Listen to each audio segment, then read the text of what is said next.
Reportagem que, olha, chegou agora, caso Daniel dos Santos. O Daniel trabalha como engenheiro mecânico, é casado há 12 anos e junto com a esposa estão na fila para adotar uma criança. Só que esse sonho está suspenso. No início deste mês, a polícia apareceu na porta da casa dele, em Ribeirão Pires, região metropolitana de São Paulo. Daniel foi levado para a cadeia, condenado a 5 anos de prisão por um roubo.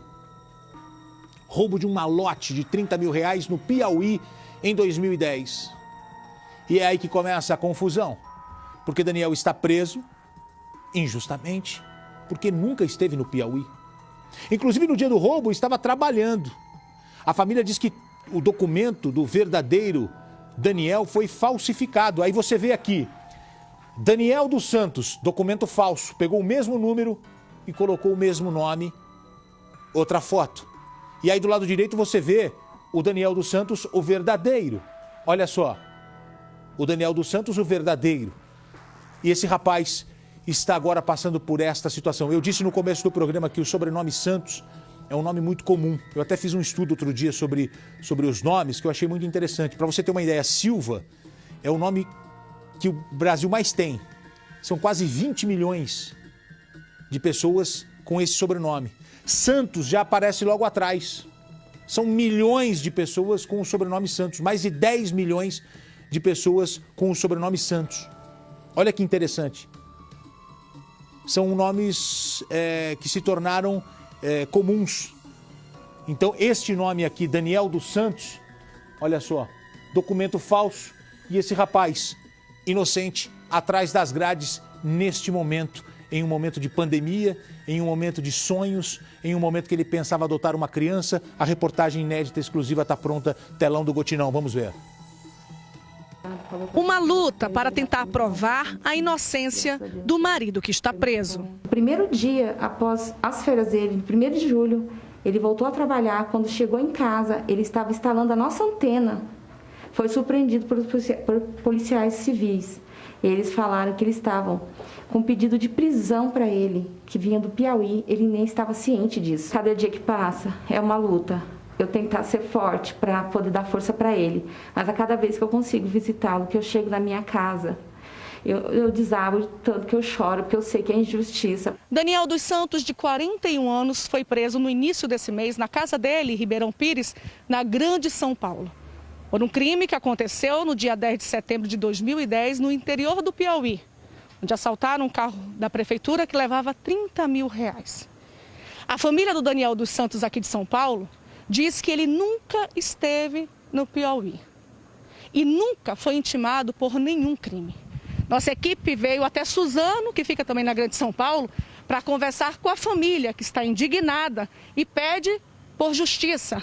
Nós pedimos socorro, nós estamos implorando que apareça um promotor de justiça. A gente gostaria de contar agora com os direitos humanos, porque o Daniel, tiraram a liberdade do Daniel.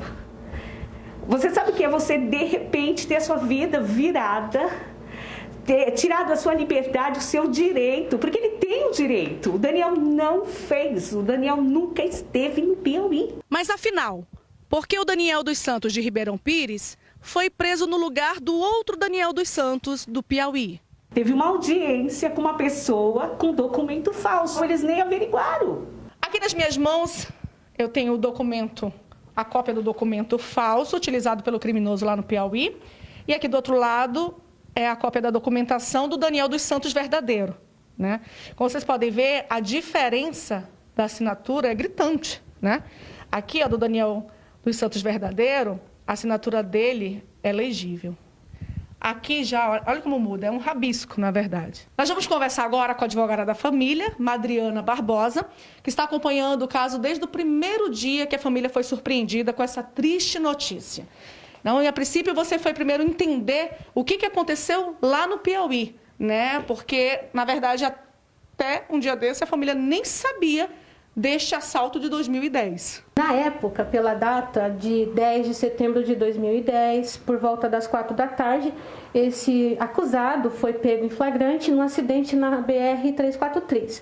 Consta dos autos que ele foi levado para um hospital porque tem uma fratura do acidente. O Daniel verdadeiro, não tem o braço quebrado, nunca quebrou o braço. Não dá fratura no braço. Meu cliente não tem um arranhão sequer. Ele tem uma machucadinha, uma cicatriz quando era pequeno. Nesse espaço, do dia 10 ao dia 13, ele foi colocado em liberdade. Aí depois ele passou, houve uma revogação dessa prisão, ele compareceu em audiência, daí ele ficou foragido. Alguma vez o seu marido foi no Piauí? Nunca foi. O mais longe que meu marido foi até hoje foi em Belo Horizonte, na casa dos meus parentes. Fora isso, a distância mais longa dele foi essa, até hoje. Ele nunca mal saiu de São Paulo. Um desembargador do estado do Piauí, da cidade de Floriano, possa ver essa reportagem e atentar para este caso, que prover a liberdade dele e ele possa provar a inocência dele em liberdade. A minha mãe tem 73 anos de idade. Imagina uma senhora de 73 anos de idade passar por um processo desse. A família está destruída, porque o Daniel é inocente. Tá aí, minha gente, é complicado, né? Uma situação muito difícil, mas a gente está aqui para mostrar a reportagem. Tem que ter um bom advogado, tem que correr atrás. E isso acontece com mais frequência do que a gente imagina aqui em nosso país.